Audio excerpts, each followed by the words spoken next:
214 soldiers were about to burn alive, and the only person on that range who could reach them was a woman the colonel kept calling the intern. She was 29 years old. She looked 22. And every hard man standing on that Texas hillside was about to be wrong about her in the worst way a man can be wrong. Before this story goes any further, do one thing for me. Tell me in the comments what country you are watching from right now. Just type it below. And if you have ever been measured by your face instead of your record, if you have ever been called sweetheart by a man who never earned the right, then stay with me all the way to the end, because this story was written for you. Subscribe if you can.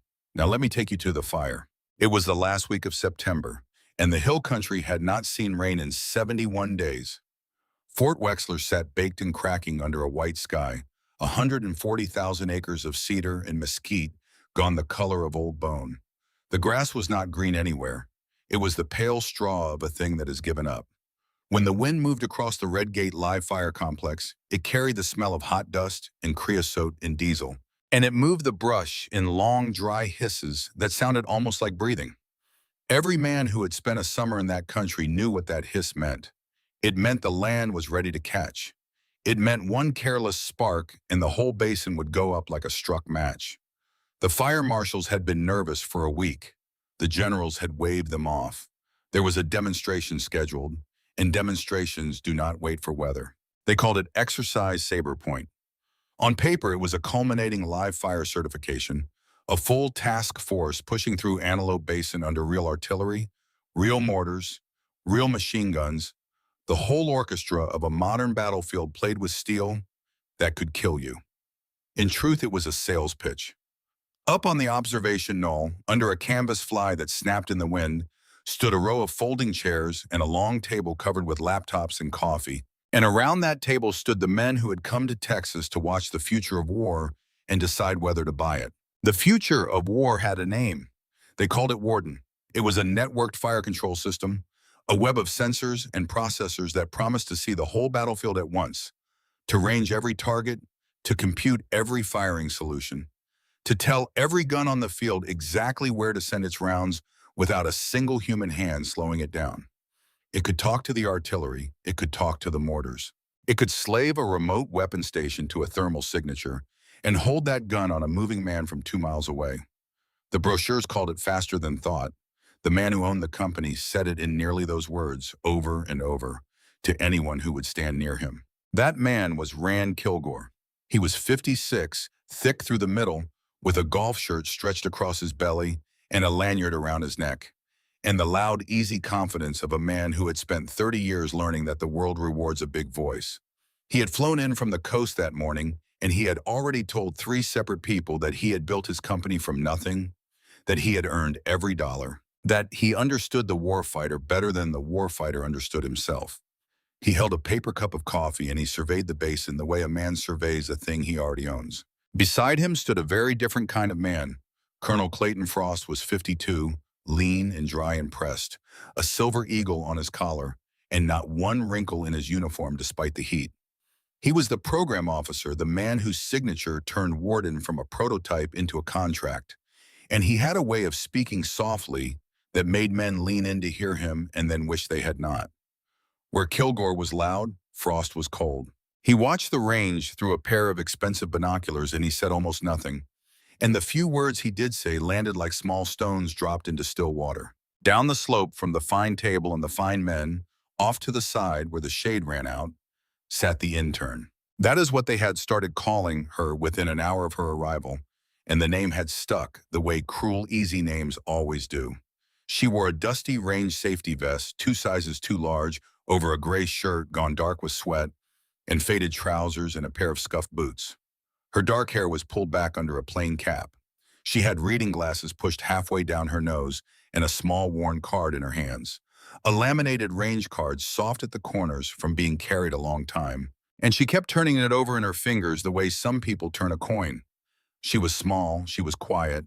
She looked to every officer who glanced at her and dismissed her, like a college girl who had somehow wandered onto a firing range and did not quite belong. Her name was Hadley Vance, and there was not one man on that knoll who had any idea what that name meant, because the only paper that told the truth about her had been folded into quarters and buried in the cargo pocket of her trousers, and most of that paper was blacked out. She had read it 100 times. Somewhere under all that black ink was a signature she had not been allowed to see. Above the ink, it said she was directed to stand down for 30 days, effective immediately, no duties, no training, no access. A command sergeant major named Orrin Ladd had handed it to her in a quiet office 2 weeks earlier and had not been able to look her in the eye when he did it. Go be nobody for a month, he had told her. Go home. Sleep. Let this blow over. She had not gone home. She did not have much of one. She had ended up at Wexler because a friend needed a warm body to wear a safety vest and stand near a range. And standing near a range was the closest thing to breathing she had left. She had been on that knoll for 2 hours saying nothing when the first man made his mistake. A young operator was zeroing a rifle down on the flat, and up at the table one of the warden technicians read a firing solution off a laptop, a range and a wind call for a spotting round out past the far berm. The number went out over the net, the gun made ready, and Hadley Vance, without looking up from her card, said in a low, even voice that the call was wrong. For a second, nobody was sure she had spoken. Then a sergeant near the table laughed, not unkindly, the way you laugh at a child who says something clever. Colonel Frost turned his cold, gray eyes on her for the first time. Rand Kilgore chuckled into his coffee and said something about how the system had a laser and a computer and did not need help from the audience. The technician read the number again, louder to make his point. Hadley did not argue. She simply said quietly that the layer of hot air sitting in the bottom of the basin was bending the light, that the target looked closer than it was through that shimmer, that the machine was reading the mirage and not the ground, and that the round would land high and left by about a foot.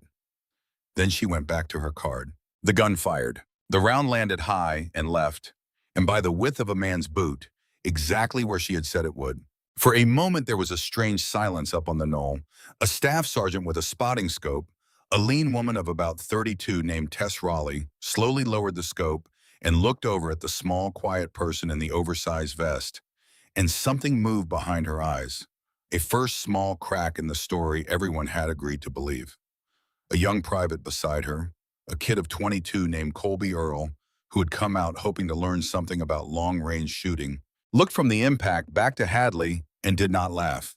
And off at the edge of the fly, a heavy-set old man in a rangemaster ball cap, a retired master sergeant named Burl Hatfield, who was 61 years old and had watched 30 summers of soldiers come and go across this ground, narrowed his eyes and did not look away from her for a long time.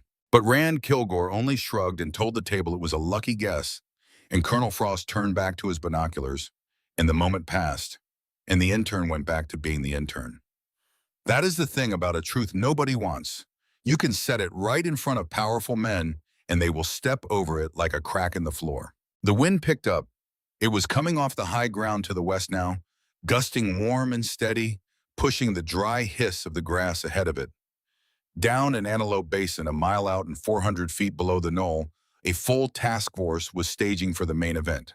214 soldiers, a rifle company reinforced, moving on foot and in vehicles, threading the low ground toward their objective, while the guns behind them prepared to fire the whole thing live over their heads. It was the most dangerous kind of training there is, the kind where the margin between a certification and a funeral is measured in a few hundred meters of empty air, and the only thing keeping that margin honest is a strict and sacred set of safety lines that no one, ever, is allowed to cross. The man responsible for those soldiers down in the bowl was a captain named Owen Drayton, 38, steady, well-liked, a father of 3 who ran a tight company and worried about his people the way good commanders do. He was down there in the dust with them, on the net, calling their movement. The man responsible for the whole range being safe was standing up near the fly, a range safety officer named Nina Alcott, a captain of 45 with tired eyes and a clipboard she actually read. And the man who owned the software that was about to run all of it was Kilgore, and the man who had certified that software was Frost, and the man whose fingers were actually on the keys was a warden field engineer named Pierce Hagan. Hagan was 41, thin, precise, a lanyard and a laptop, and a way of never quite meeting anyone's eye. He had been running numbers all morning, and for the last hour, a small amber caution had been blinking in the corner of his screen. The system was flagging its own ranging data in the basin. Unstable, thermal interference, the same shimmer Hadley had read off the ground with nothing but her eyes and a soft old card. The machine, in its own cold way, was trying to tell them it could not trust itself. Captain Alcott saw the amber flag over Hagen's shoulder and she stopped. She was a careful woman. She asked plainly whether the system should be firing indirect over troops with its own ranging and caution. She said the words "check fire" out loud, which on a range is a sacred phrase, a phrase any soul can speak and every gun must obey. She reached for the red flag that hangs at every control point, the flag that stops the world. Colonel Frost stopped her with 4 soft words. He said the demonstration would proceed. He said it without heat, without raising his voice, the way a man says a thing he has decided long ago. He told her the system was rated for exactly these conditions, that the buyers had flown a long way, that a caution was not a fault, that she was welcome to log her concern. And Pierce Hagen, without a word, reached out one finger and cleared the amber flag off his screen, dismissed it, made it go away so that the demonstration would look clean for the men with the checkbooks. The flag was gone. The gun was hot. And a mile away and 400 feet down, 214 soldiers kept walking into the bowl, trusting the lines, trusting the grown-ups on the hill, trusting that somewhere above them, someone competent was watching. Hadley Vance watched Hagen's finger clear that flag, and something in her went very still and very cold. She knew that stillness. She had felt it once before, and the memory came up out of the ground the way heat comes up off asphalt, uninvited, on the smell of hot metal and cordite drifting up from the guns below. She was not on the knoll anymore. She was on a ridge on the far side of the world. In the gray light before dawn, she would spend the rest of her life trying to forget, lying in a ghillie suit next to the only man who had ever fully known her. His name was Rowan Voss. He was her spotter. He read wind like scripture, and he laughed low in his chest, and he had a wife and a baby girl at home, and he called Hadley by a name the rest of the unit only whispered. That morning, a network system, the grandfather of the machine now sitting on this Texas table, had computed a firing solution off bad range data in bad air, and it had put steel exactly where the number said, and exactly where no steel should ever have gone. She remembered the sound. She remembered turning her head. She remembered that Rowan had chambered one round he never got to send, a single cold cartridge that she had taken from the rifle afterward with hands that would not stop shaking, and that she had carried it in her breast pocket every day since. Her fingers found it now, through the fabric, the way a believer finds a rosary. 8 ounces of brass and lead and grief. The world came back, the Texas sun, the dry hiss, the finger clearing the flag. The old range master, Burl Hatfield, had drifted down the slope to stand near her without either of them quite deciding it. He was watching the basin too. He spoke without looking at her in the low, flat drawl of a man who had buried friends. He told her not to let it eat at her. Then he told her something else, something he seemed to need to say out loud, maybe to her, maybe to himself. He said that whatever these fine men decided to believe today, this range remembered everything. Every round fired, every order given, every safety line crossed. He said the range kept the tape, and the tape never lied. And that had been true here for 30 years, and it would be true today.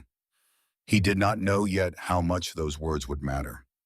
Neither did she, but she looked at the old man then, really looked at him, and saw something behind his eyes that she recognized. A private weight, a guilt worn smooth by years of carrying it. She filed it away without knowing why. Up at the table, the countdown began. There is a rhythm to a live fire, an old and careful liturgy of calls and clearances, and for the first 90 seconds it went exactly as it should. The forward observers reported the basin clear of the impact area. Captain Drayton confirmed his company was holding behind the safety line, low and set, waiting for the guns to fire over them and lift so they could move. Up in a tactical operations van parked behind the knoll, an aviation officer named Beck Stanton, a lieutenant colonel of 46 who commanded the medical evacuation birds standing by, listened on the net with half an ear and drank bad coffee and did not yet know that his aircraft and his crews were about to fly the hardest mission of their lives. And a quiet woman of about 44 who had introduced herself to no one, who wore civilian clothes and carried a small notebook, and had been standing at the back of the fly writing things down all morning, watched Colonel Frost the way a hawk watches a field. Her name was Helena Breck. She was not there for the demonstration, but that is a thread for later. The guns fired. The first salvo went out clean, a rolling thunder that punched the air and rolled up the slope and shook the coffee in the cups, and the rounds arced up and over the basin and fell far out on the objective in blossoms of dust and smoke, exactly where they should. Kilgore grinned and clapped a buyer on the shoulder. Frost almost smiled. The machine, it seemed, had performed. Then Warden computed the second series. Off the bad air it had been told to ignore, and everything came apart. The numbers were wrong the way Hadley had said the spotting round was wrong, only now the numbers were driving artillery.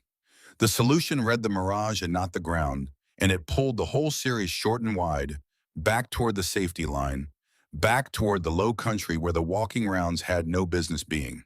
The guns did not know. The guns only obey.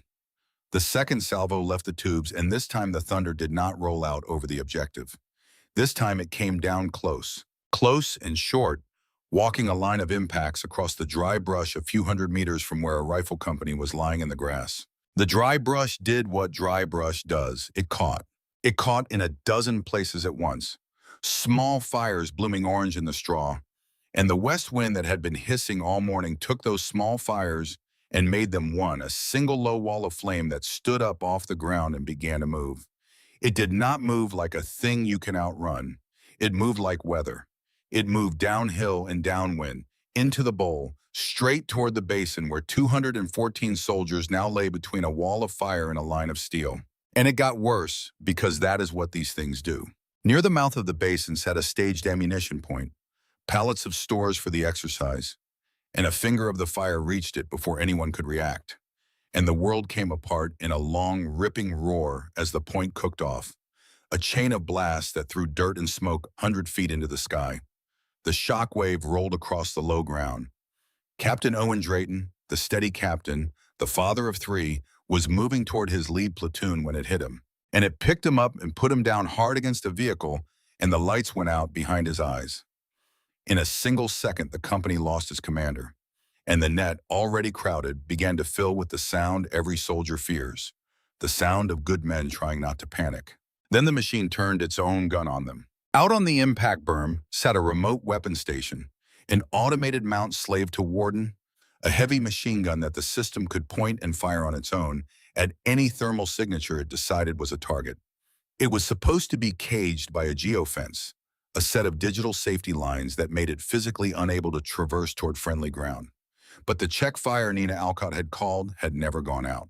The safety interlock that should have stopped everything had been cleared off a screen by one thin finger to keep a demonstration clean, and with the fire-throwing heat and men breaking cover and thermal signatures blooming everywhere, the station woke up, swung its long barrel down toward the basin, and began patiently and without malice and without mercy to engage. Rounds began to snap into the low ground among the soldiers. Up on the knoll, it all happened in perhaps 40 seconds, and for perhaps 30 of them, the fine men at the fine table simply stood and stared, because the human mind needs a moment to accept that the thing it built has turned on the people it was built to protect.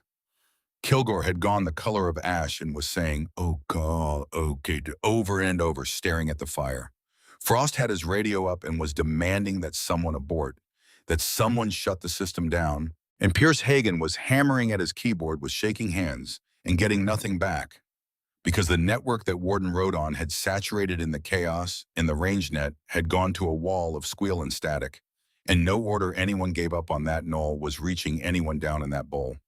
They had built a machine faster than thought, and now not one of them could make it stop, and not one of them could even speak to the men it was killing. Down in the basin, on the only frequency still limping through, one voice was trying to hold 214 souls together. It was Tess Raleigh, the staff sergeant with the spotting scope. With her captain down and the senior sergeant scattered by the blast, she was, by the brutal math of a bad day, the highest voice left standing on that net. And she was 32 years old, and she had never in her life carried anything close to this weight. Her voice came up through the static, thin and shaking and fighting for control, calling for a check fire that no one could answer, calling for medical, calling for orders, and getting back nothing but the crackle of a dying signal and the crump of the fire and the flat mechanical hammer of a gun that would not stop. And then Because she had run out of every other thing to try, she keyed the net and said the oldest prayer there is, the one from the crippled airliner and the sinking ship in every disaster where the people in charge are gone. She begged the open air for anyone at all with real experience, to get on this net right now and help her save her people. Up on the knoll, in the shadow at the edge of the fly, where the shade ran out and the men with the checkbooks stood frozen and useless, the intern set down her soft old range card. She stood up. She did not shout.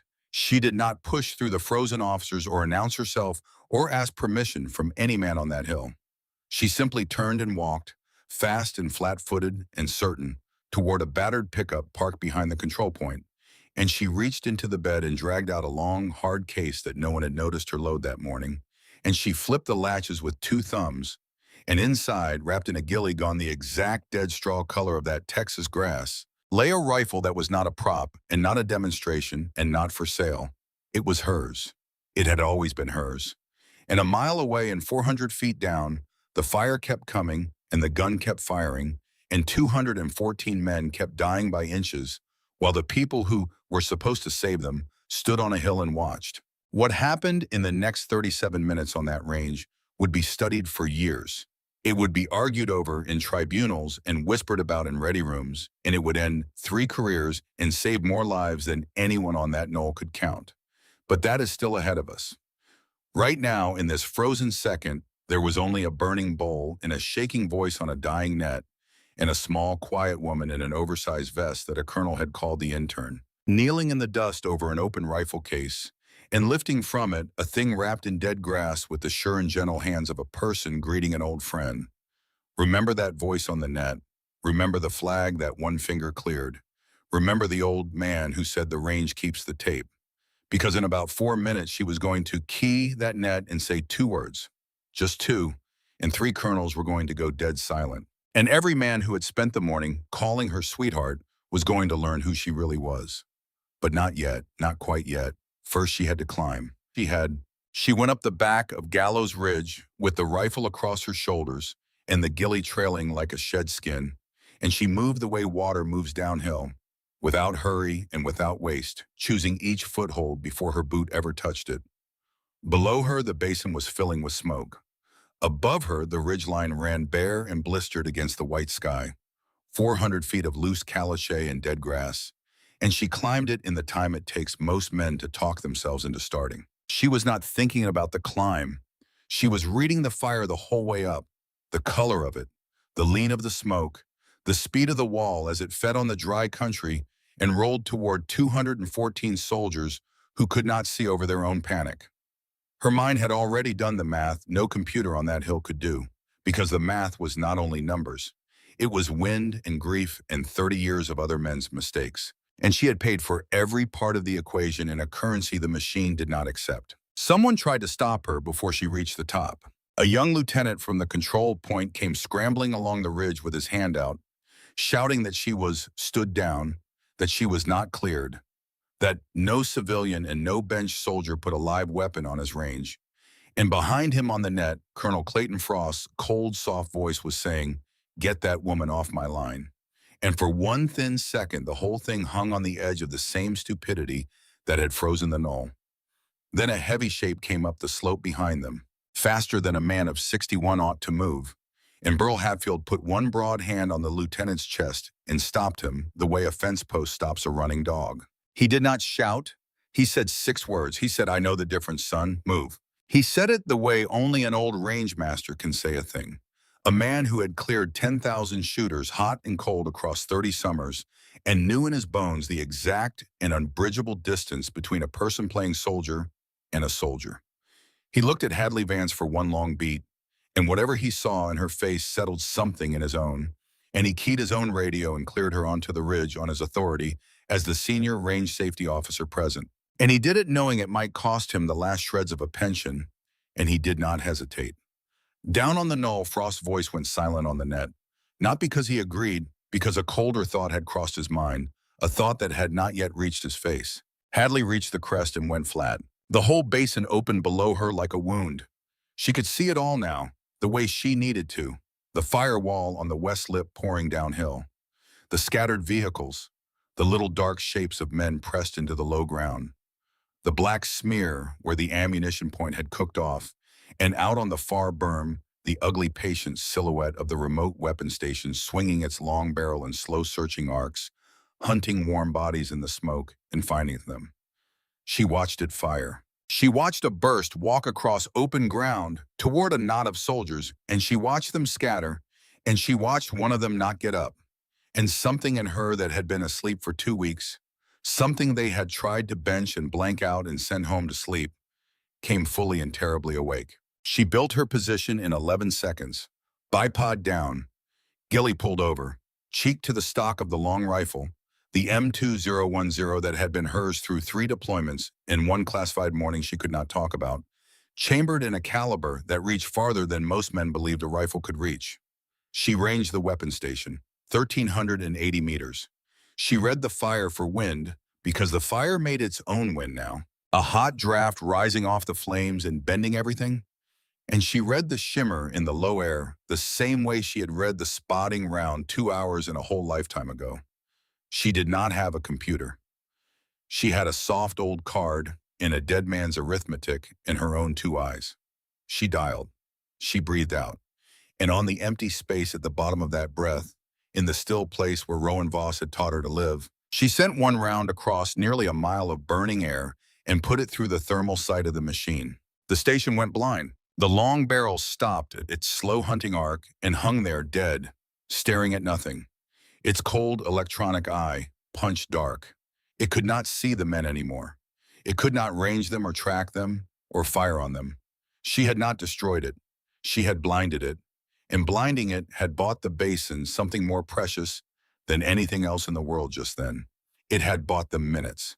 And in the sudden absence of that mechanical hammer, in the first breath of relief that rolled up out of the bowl, Hadley Vance keyed the range net, the open net, the one Tess Raleigh had been begging into for 4 minutes. And she said the 2 words that part 1 promised you. She said pale horse on the net. That was all. Pale horse on the net. But on the knoll below, the effect of those 2 words was like a cold wind through a warm room.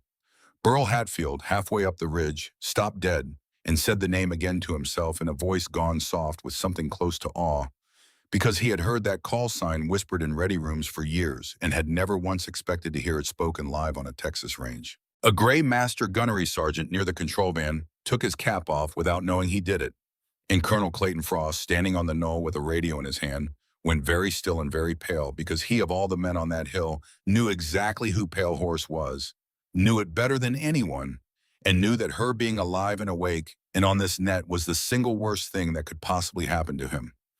His face, at last, caught up with his colder thought. But no one was looking at his face. Everyone was listening to the calm voice on the ridge, and the calm voice went to work. She found Tess Raleigh's on the net, that thin, shaking voice that had held 214 people together with nothing but nerve. And she did not take command away from her. That was the first thing, and the men who fight for a living understood it later as the truest thing. She did not say, stand aside, I have it now. She said, Tess, I have you, and we are going to do this together. And the way she said the name, low and certain, was like a hand closing over a hand that had been slipping. She told Tess she was doing better than she knew. She told her the machine was blind for now and could not touch her people. Then she started to give her the ground. Get them off the west face, she said. Move them low into the east, along the wash, one squad bounding while the next covers. Do not let them run. Running kills them. Walk them out. And Tess, 32 years old and shaking and suddenly not alone, took that voice into her chest like oxygen and began to move 214 souls across the floor of a burning bowl, one disciplined bound at a time. It should not have worked. Under any ordinary voice, it would have become a stampede, and the stampede would have become a slaughter.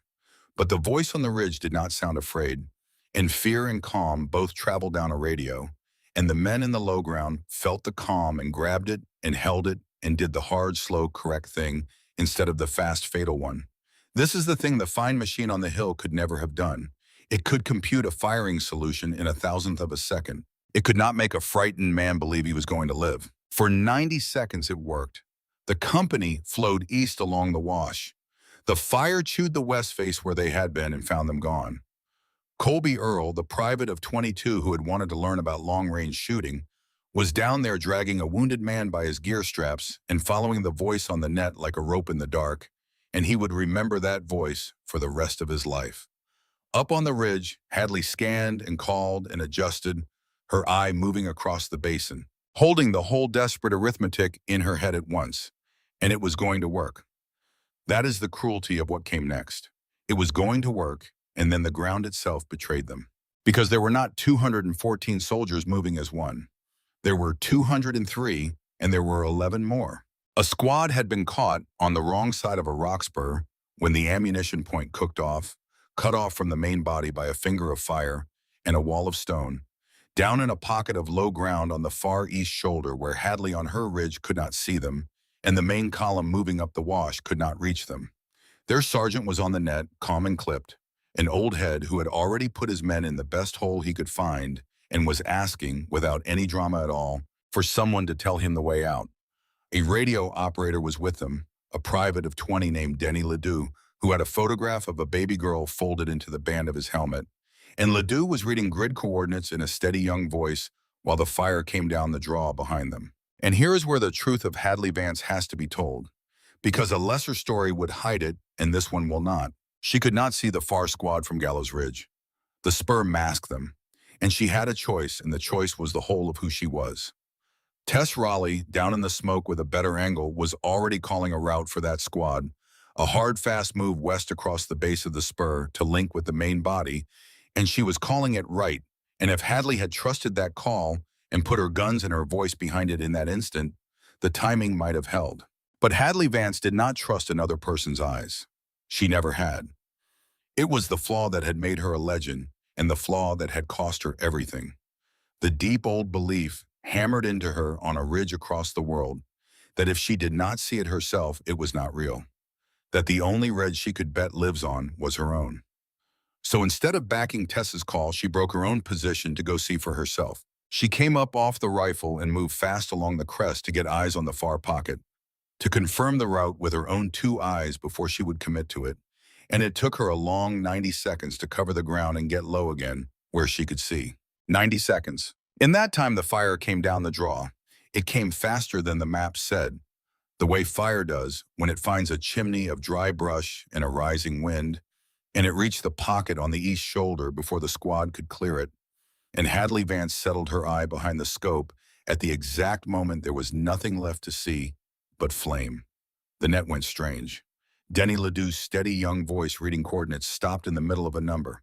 The old sergeant's calm, clipped voice said one word, a name, his radio operator's name, and then that net went to the roar of the fire and did not come back. 11 men, 203, would walk out of Antelope Basin that day and be counted and go home to their families. And for the rest of her life, Hadley Vance would carry the other number, the 11, and she would know, in the small hours when the truth comes to visit, that 90 seconds had bought them, and that the margin had been hers to give. She lay on the ridge and she did not make a sound. The smell came up to her on the hot draft, the smell of cordite and burning brush, and it was the smell from the other morning, the exact smell, and it took her down out of Texas and back to the Gray Ridge and the Gilly and the man beside her. She saw the photograph in her mind, the baby girl folded into the helmet band, and it turned into another photograph, the one Rowan Voss had carried, his own girl, and the two babies became one baby, and the two mornings became one morning. She heard the round he never sent. She felt the cold cartridge against her chest through the ghillie and the vest, 8 ounces of brass she had carried 1,000 days, and she understood with a clarity that felt like drowning that she had just done it again, that she had trusted no one but herself, and that her certainty, her gift, the thing they built legends around, had cost 11 men the 90 seconds they needed. The grief tried to take her. It would have been so easy to let it. And then, out of the roar of the net, that thin, brave voice reached up and pulled her back. "Pale horse," Tess Raleigh said. "Pale horse, I still have 203 down here. Talk to me." And something broke in Hadley Vance, and something else was born. She got back on the rifle. She got back on the net, and she did the hardest thing she had ever done. Harder than any shot. Harder than the classified morning. Harder than the 2 weeks of being told she was broken. She began to trust them. She stopped trying to see every inch of the basin with her own eyes, and she started using theirs. She made Tess her eyes on the wash. She made Burl Hatfield, wheezing up onto the ridge behind her now with a spotting scope, her eyes on the fire line. She made Colby Earl her eyes on the wounded. She built in the space of a minute, out of a stood-down sniper and a shaking staff sergeant and a guilty old range master and a frightened young private, the one thing that could actually save those men. She built a crew, and that, though none of them knew it yet, was the whole lesson of the day, bought at the price of 11 men, and she would spend the rest of her life trying to be worthy of the cost. Down on the knoll, in the middle of the chaos, a quiet woman in civilian clothes was writing very fast in a small notebook. Helena Breck had come to Fort Wexler that morning for reasons that had nothing to do with a wildfire, and she had watched Colonel Clayton Frost go pale at the sound of a call sign, and she had drawn a line under that in her notebook and pressed the pen down hard. She was beginning to understand that the disaster unfolding in front of her and the reason she had been sent were not two things, they were one thing, but she said nothing. She only watched and wrote and waited and let the fire tell her the truth that the paper had been hiding. Because now up on the ridge, with the crew built and the company moving and the machine blind, Hadley Vance finally had a half a minute to think, and in that half minute, the whole shape of it came clear to her, and she understood at last why she of all people was lying on this Texas ridge on the one day the world needed her. She knew this failure. She had lived inside it. The bad air, the mirage read as range, the steel walking short and wide off a solution no human hand had checked, the safety line that existed on a screen and not in a soul. She had seen it before, exactly this, and she had lost the only man who ever knew her whole self to it, on a gray ridge on a classified morning that the world called Operation Cold Lantern. The system that had killed Rowan Voss that morning had been the grandfather of the things sitting on the fine table on the knoll below her. The same defect, the same blindness in bad air. And she had come home from that morning, and she had done the one thing a good soldier is supposed to do, and the one thing the machine's makers could not survive. She had written it down. She had filed the report. She had said in plain language that the system computed lethal solutions off unstable data, and that it would do it again and kill our own people when it did. She had named the defect. She had signed her name, and they had buried her for it. Not with a court, with something quieter and crueler. They had let a word go around that Pale Horse had come back from Cold Lantern broken, that the loss of her spotter had made her unstable, that her report was the grief talking and not the truth. They had questioned her fitness. They had put a whisper next to her name in every room where it mattered. And 2 weeks ago, a command sergeant major named Orrin Ladd, a decent man carrying out an indecent order, had handed her a page with a signature blacked out and told her to go be nobody for 30 days, effective immediately. No duties, no access. She had thought it was punishment. She had thought it was cruelty. Lying on the ridge now, watching the exact defect she had named come true across 214 men, she understood at last that it had been neither. It had been strategy. Someone had needed Pale Horse out of the way. Someone had needed her benched and discredited and gone, on this exact week, for a reason. And the reason was down on that fine table under the canvas fly, humming and blinking and computing the solutions faster than thought, on the last few days before a certification hearing where a broken benched, unstable sniper would not be there to testify against it. She did not yet have the name of the man who had signed the page, but she was very close to it now. And she knew the way she knew wind that the man was near and that he had gone pale at the sound of her call sign, and that before this day was over, she was going to look him in the eye. The knowing did not slow her hands. That is the mark of the professional and the mark of the woman. The revelation that would have stopped an ordinary person cold only made her colder and clearer. And she used it because now she understood the enemy. The machine was not a random god of accident. It was a defect she had documented, behaving exactly as she had said it would, and a defect you have documented is a defect you can predict. She keyed the net and warned Hoyd Tess that the blinding would not hold, that the system would reboot the station's sensor or switch it to a backup feed and come back hunting, and that when it did, it would go for the largest heat source it could find, which meant the main body in the wash. She told her to keep the column tight to the rock where the stone would mask them. She was fighting the machine now with the one weapon it did not have and could not buy. She had been here before. And then the fire jumped the line. It happened the way the worst things happen, all at once and quietly. A finger of flame reached across the last cut fire break on the east side of the basin, found fresh fuel on the far bank, and stood up, and in less than a minute, the only clear route the company had been moving toward, the mouth of the wash to the east, filled with a wall of fire. The way out closed.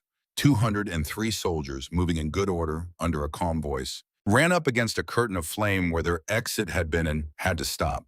Bunched now, pressed into a narrowing pocket of survivable ground, with fire on the west and fire on the east, and the impact berm to the south.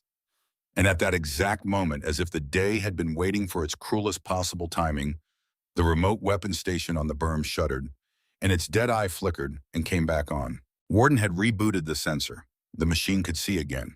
Its long barrel began to swing off the berm, slow and patient, back toward the low ground, toward the largest heat source it could find, which was 203 soldiers packed into a shrinking bowl with nowhere left to run.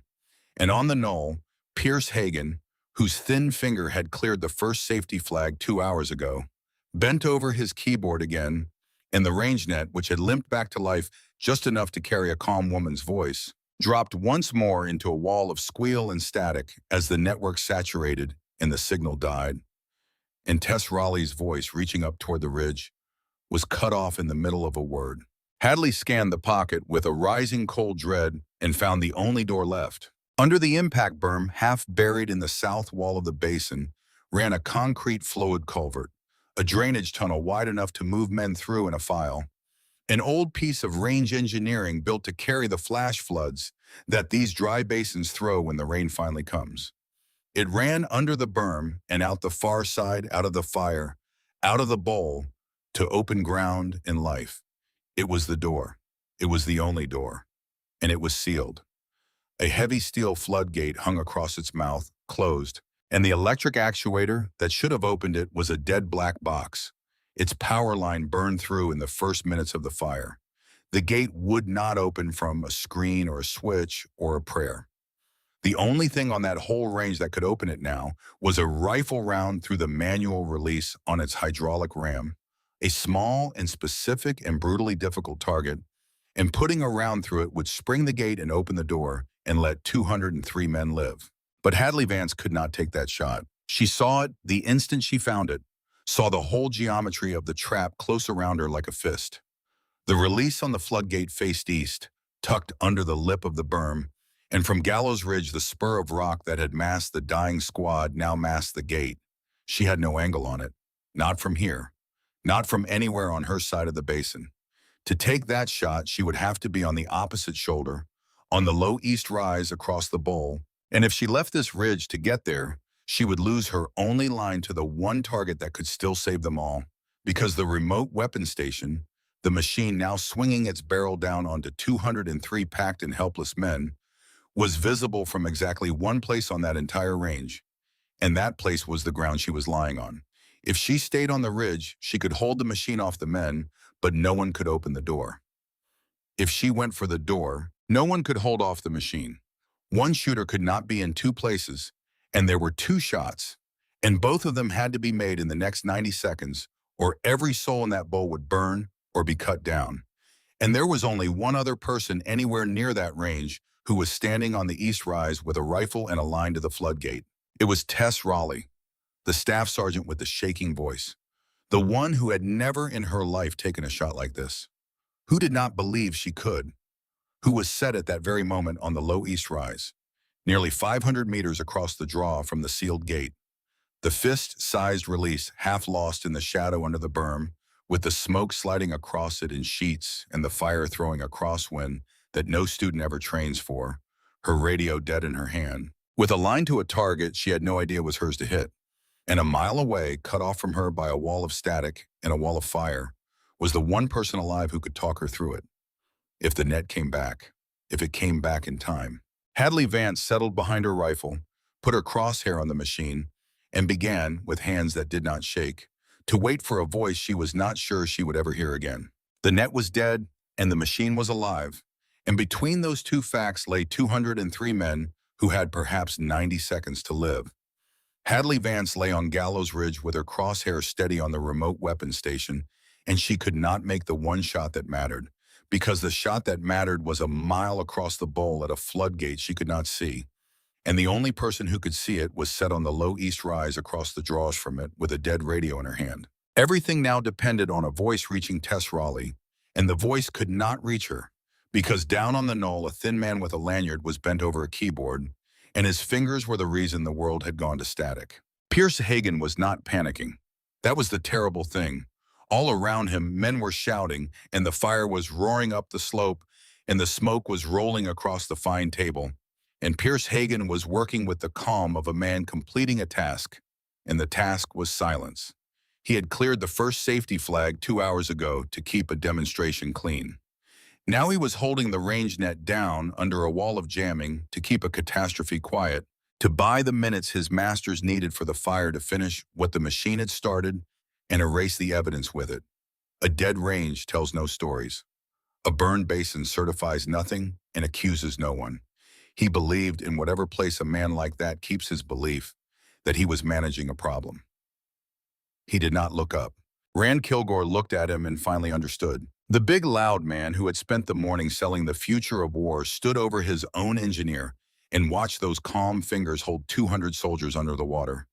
And something happened in Rand Kilgore that does not happen to every man when the moment comes. Some men, when they see what they have built turn to murder, reach for a lawyer. Kilgore reached for Hagan. He was 56 and soft through the middle, and he had never in his life done a brave thing. And he grabbed the back of Pierce Hagan's collar and hauled him up and away from the keyboard with a roar that came from somewhere he did not know he had, and the two of them went over backward into the folding chairs in a tangle, and the calm fingers left the keys. The jamming stopped. That was Rand Kilgore's redemption, and it came in a single ugly heartbeat on the floor of a canvas tent. A man choosing 200 strangers over the only thing he had ever loved, which was his company, and it would not undo one death or unbuild one machine. But it was real, and it was his, and no one could ever take it from him. Beside him, a quiet woman in civilian clothes moved at last. Helena Breck put a knee in Pierce Hagan's back and a hand on his wrist and told him, in a flat voice with a badge behind it, that he was under apprehension by Army Criminal Investigation, and that anything he did with his hands from this moment forward would be the most important decision of his life. Hagan went still, and a mile away on Gallows Ridge, a dead radio crackled and came back to life, and Hadley Vance heard the most beautiful sound she had ever heard, which was static resolving into a frightened voice. "Pale Horse," Tess Raleigh said. "Pale Horse, are you there?" "I am here," Hadley said. "I never left. Now listen to me, because we are going to do the hardest thing either of us has ever done, and we are going to do it together. And it starts right now." And then, because the day was not done being cruel, the machine came for the men. The remote weapon station finished its slow, patient swing and settled its dead eye, healing now, its sensor rebooting towards sight, down onto the packed mass of soldiers in the shrinking bowl. Hadley saw the barrel steady. She had blinded it once, and it had come back. She could not simply blind it again and pray, because every time it healed faster, and she did not have the rounds or the time to fight a machine that repaired itself. She had to do something worse and finer. She had to reach across 1,300 meters of burning air and put a round through the one soft place in its mechanical throat, the exposed line that fed hydraulic pressure to the mount that let it aim. And she had to do it in the half second before it fired, and she had to do it while the fire threw a rising draft that bent every ballistic law she knew. She read the draft off the flames. She read the shimmer. She held for a wind that no computer would have believed and that only a lifetime of paying attention could have seen. She breathed out, and on the empty bottom of that breath, she sent one round into the throat of the machine, and the round found the line, and the pressure blew out in a white spray, and the long barrel, halfway into its killing traverse, locked. It froze, pointing at empty ground 10 feet to the left of the nearest man. It strained against its own dead hydraulics, and it could not move, and it could not fire, and it hung there, a 2-ton predator turned to a statue by 8 ounces of copper and lead and one woman's refusal to miss. The machine was beaten, not by a better machine, by a soft old range card and a dead man's arithmetic and a pair of human eyes that had learned to see what could not be measured. Remember that, all of you watching, in a world that keeps telling you the computer is always right and the old ways are finished. On a burning hillside in Texas, the future of war swung its barrel down onto 203 helpless men, and a woman they had called the intern reached out with nothing but craft and stopped its heart. But stopping the machine only bought the door. It did not open it, and the door was still a mile away, still sealed, still masked from the ridge by the spur of rock, still waiting on a shot that Hadley Vance could not take. She keyed the net, and she gave the shot to Tess Raleigh. "Tess," she said, "the floodgate across the draw from you. The steel gate. Range it. It is going to read close to 500 meters, and there is a release on the hydraulic ram low on the right side, a piece of dull metal about the size of your fist, half of it lost in the shadow under the berm. You are going to put a round through it, and when you do, the gate is going to open, and every soul in this bowl is going to walk out of the fire and go home. That is the whole game. That is everything. And you are going to make it." There was a silence on the net, and in the silence was every doubt a frightened person has ever carried. Then Tess Raleigh's voice came back, small and honest and terrible. "I have never taken a shot like this," she said. "I am not you. What if I miss?" And Hadley Vance, lying on a ridge with 11 dead men on her soul and 203 living ones in the balance, said the truest thing she knew. "I am not going to take this shot," she said. "I do not take the shot. I help you make it. You have had it in you the whole time. I am just going to stand next to you while you find it. Now build your position and tell me what you see." This is the thing the fine men never understood, the thing worth more than the whole certification. Hadley Vance did not save those men by being the best rifle in the world. She saved them by taking the best rifle in the world and pouring it into a frightened staff sergeant until the staff sergeant believed. She talked Tess Raleigh down onto the rifle the way she had once been talked down, the way Rowan Voss had talked her down on 100 cold mornings, low and steady and sure. She gave her the wind off the fire, translated from the ridge where she could read it to the rise where Tess could not, a hard shifting crosswind at nearly 500 meters that would push around a full body width if she held dead center. She gave her the hold, left edge, into the wind, trust it. She gave her the range. She told her to stop trying to be steady and to let the sight float and to press the trigger between heartbeats without waiting for the picture to be perfect, because the picture is never perfect and the shot belongs to the person who sends it anyway. "Breathe out," Hadley said. "Find the bottom of the breath. That is where you live now. And send it."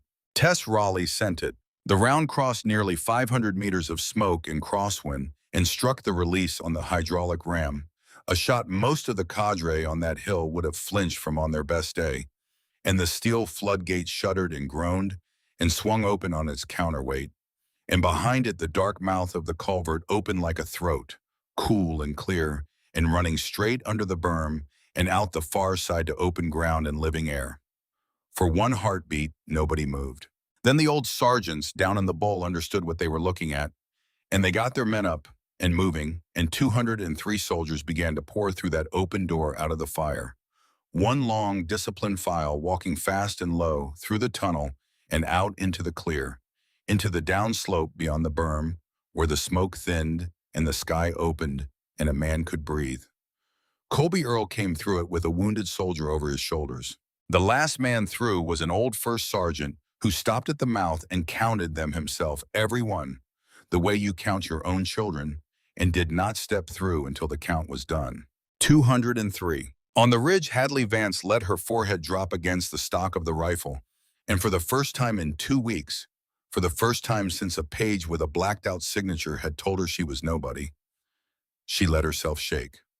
Beside her, Burl Hatfield lowered his spotting scope with hands that were not steady either, and the old range master looked at the woman beside him, and there were tears cutting clean lines through the ash on his weathered face, and he did not try to hide them, because a man of 61 who has watched 30 summers of soldiers has earned the right to weep when the fire lets go of 203 of them. And down on the knoll, in the settling smoke, among the overturned chairs and the dead laptops, in the ruin of a demonstration, Colonel Clayton Frost was quietly gathering his papers.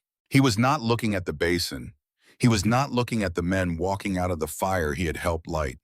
He was closing a laptop and squaring a folder and moving with the smooth, unhurried purpose of a man who has decided that this is a survivable day if he simply leaves before anyone thinks too hard. He had a story ready. He had always had a story ready. The system had performed within its parameters. The tragedy was the fire, an act of nature, an unfortunate confluence of drought and wind. The human failures, if any, lay with a range safety officer who did not stop the exercise, and an engineer who would be found to have acted alone. He believed it the way he believed everything, coldly and completely, and he had almost reached his vehicle when a quiet woman with a small notebook stepped into his path and said his name. Helena Breck did not raise her voice. She never did.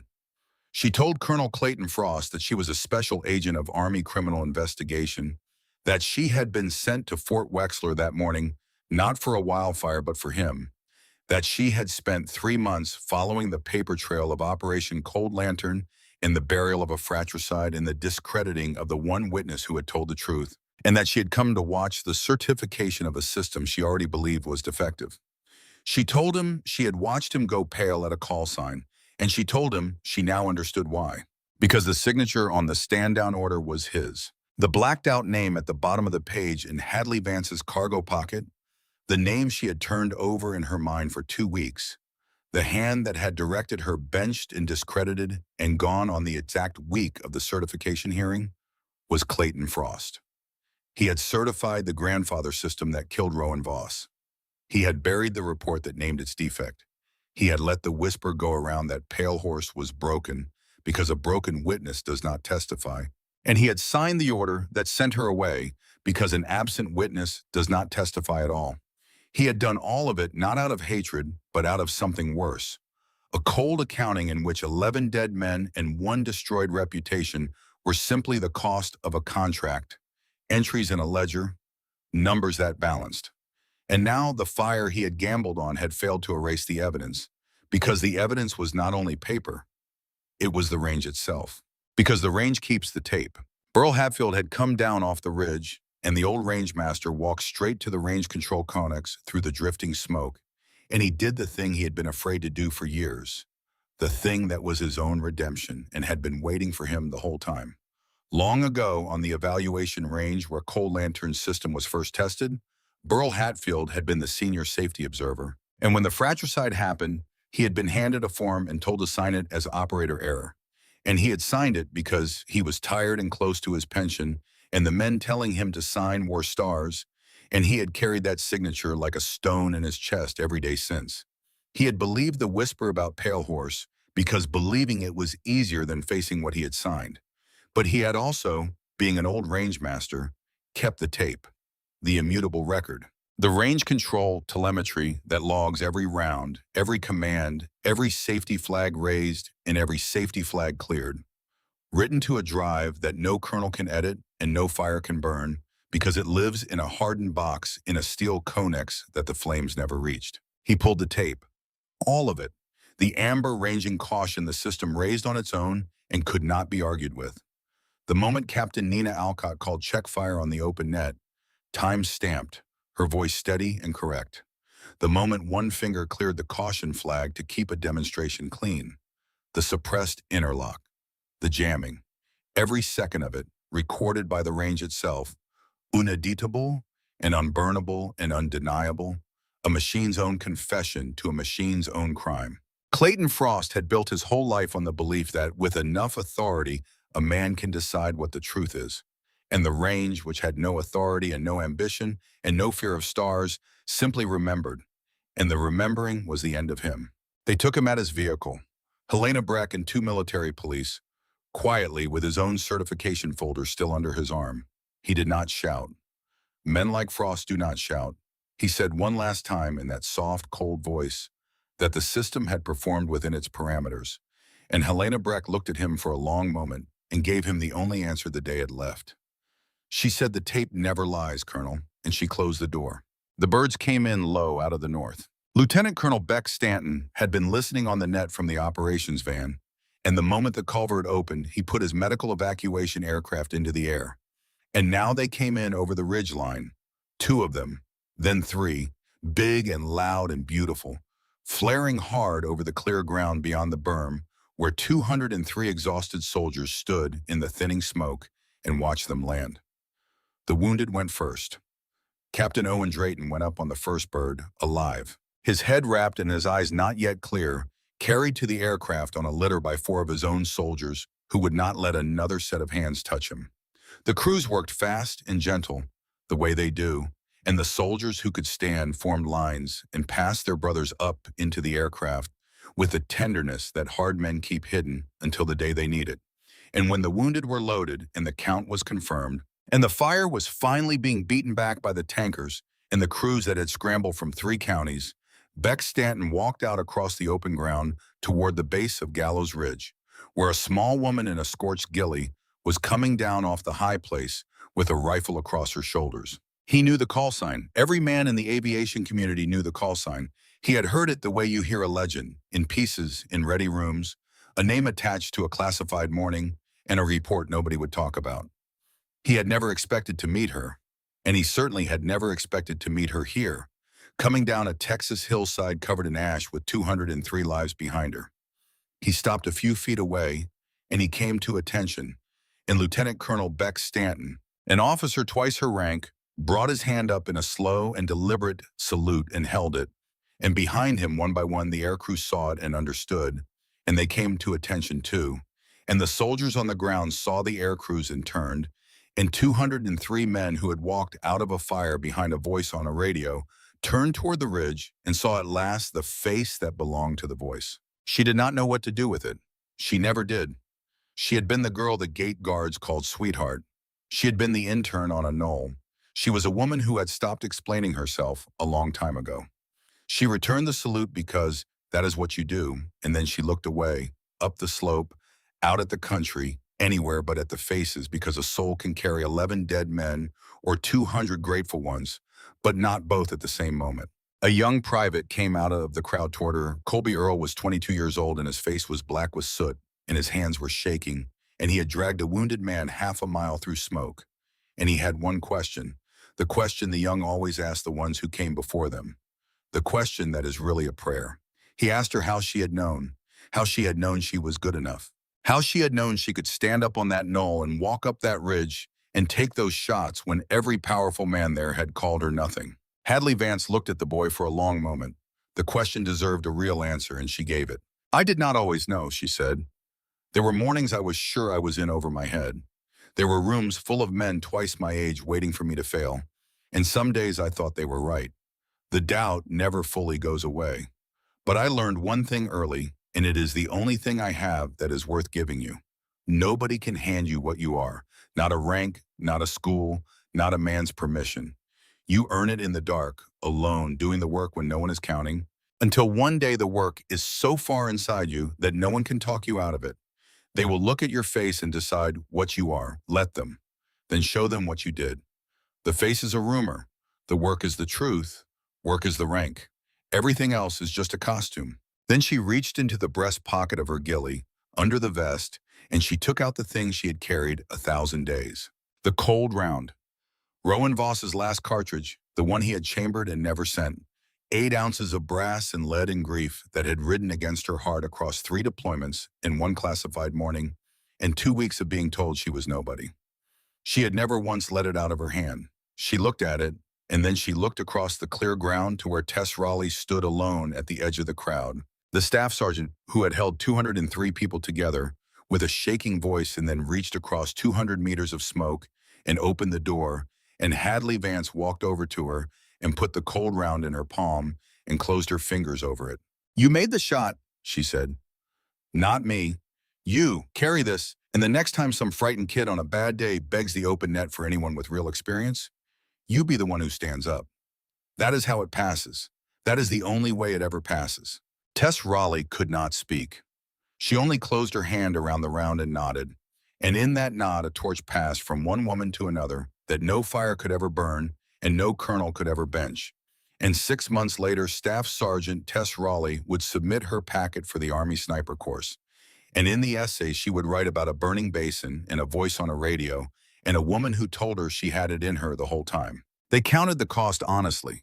In the days after, because honest men were finally in charge of the counting, 11 soldiers died in Antelope Basin, and their names were read aloud, and the young radio operator with a photograph of a baby girl folded into his helmet band, Private Denny Ledoux, was among them.